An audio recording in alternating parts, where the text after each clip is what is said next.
నమస్కారం అండి. నా పేరు doctor Sai Ravishankar. I'm a senior consultant cardiologist. చాలా మందికి ఆయాసం ఆయాసం ఆయాసం బుగులు బుగులు అంటుంటారు. ఆయాసం దేనికి వస్తుంది? ఒకటే కారణం హార్ట్ గురించి ఆయాసం వస్తుంది కాదు.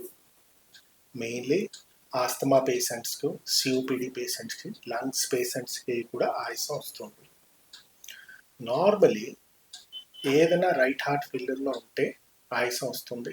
లంగ్స్లో ప్రాబ్లం ఉన్నా కూడా ఆయాసం వస్తుంది. ఏదైనా టీబీ పేషెంట్స్ ఉన్నాయి, ఏదైనా ఇన్ఫెక్షన్ అయినా కూడా ఆయాసం వస్తుంది. హార్ట్ అటాక్ పేషెంట్స్ ఉన్నాయి, అది కూడా ఆయాసం వస్తుంది.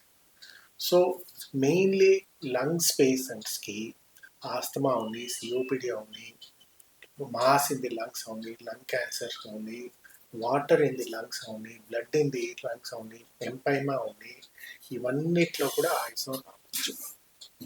రెండవది హార్ట్ ఫెయిల్యూర్ పేషెంట్స్కి, mainly heart pumping action down ఉన్న పేషెంట్స్కి ఆయాసం రావచ్చు.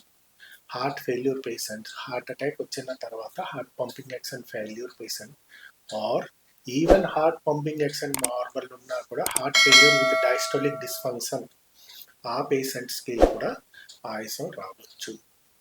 హార్ట్లో చాలా ప్రాబ్లమ్స్ ఉంటాయి, లైక్ ఈవెన్ హోల్స్ ఉంటాయి, దాంట్లో కూడా రావచ్చు. వాల్వ్స్ ప్రాబ్లం, మైట్రల్ వాల్వ్ ఉంది, ఎవిటిక్ వాల్వ్ ఉంది, ట్రైకస్పిడ్ వాల్వ్ ఉంది, దాంట్లో కూడా ఆయాసం రావచ్చు. సో లంగ్స్ ఉంది, హార్ట్ ఉంది. మూడోది ఏంటంటే రక్తం, హిమోగ్లోబిన్ చాలా తక్కువ ఉన్నా కూడా ఫెటిగబిలిటీ ఆయాసం వస్తుంది. సో ఏదైనా ఒక పేషెంట్కి ఆయాసం ఉన్నది అంటే నియరెస్ట్ ఒక ఫిజిషియన్ ఉండి, కార్డియాలజిస్ట్ ఉండి చూపెట్టుకుంటే ఇది హార్ట్ పేషెంట్స్దా, లంగ్స్ పేషెంటా, ప్రాబ్లం హార్ట్లో ఉన్నదా, లంగ్స్లో ఉన్నదా, మినిమం కొన్ని టెస్ట్లు చేస్తారు.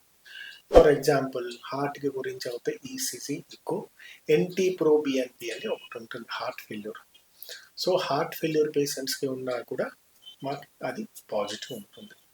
సపోజ్ NT-proBNP నార్మల్ ఉన్నది, ఎక్స్రే చెస్ట్ చేసి CECT చేసాక దాని తర్వాత దాంట్లో ఏదైనా ప్రాబ్లం ఉంటే అది లంగ్స్ ప్రాబ్లం.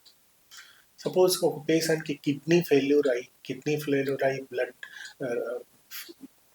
నీరు అంతా బాడీలో ఉండిపోతే ఆర్ లంగ్స్లో ఉండిపోతాయి, కాలు వాపులు, మొహం వాపులు, అట్లాంటి వాళ్ళకి కూడా హార్ట్ ఫెయిల్యూర్ రావచ్చు.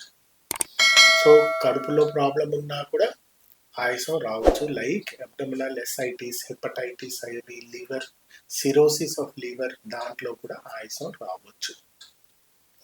ఆయాసం ఏదో is just a symptom, is not a diagnosis. అది మల్టిపుల్ డిసీజెస్లో కూడా ఆయాసం రావచ్చు. సో బ్రెత్లెస్నెస్ ఏదో, ఆయాసం, మొస, బుగులు ఏదో నియరెస్ట్కి వెళ్ళి దానికి హార్ట్ ప్రాబ్లమా, లంగ్స్ ప్రాబ్లమా, కిడ్నీ ప్రాబ్లమా, బ్లడ్ తక్కువ ఉన్నదా, ఇంకేదైనా మామూలుగా మెటబాలిక్ అసిడోసిస్ ఏదైనా ఉన్నదా లేదా, అది మీరు కొంచెం ఎర్లీ స్టేజ్లో మీరు చేయించుకుంటే, మీకు డయాగ్నోసిస్ చేసుకుంటే దాని ప్రకారం మీకు ఖచ్చితంగా ట్రీట్మెంట్ కూడా తొందరగా క్లియర్ కూడా అవుతుంది.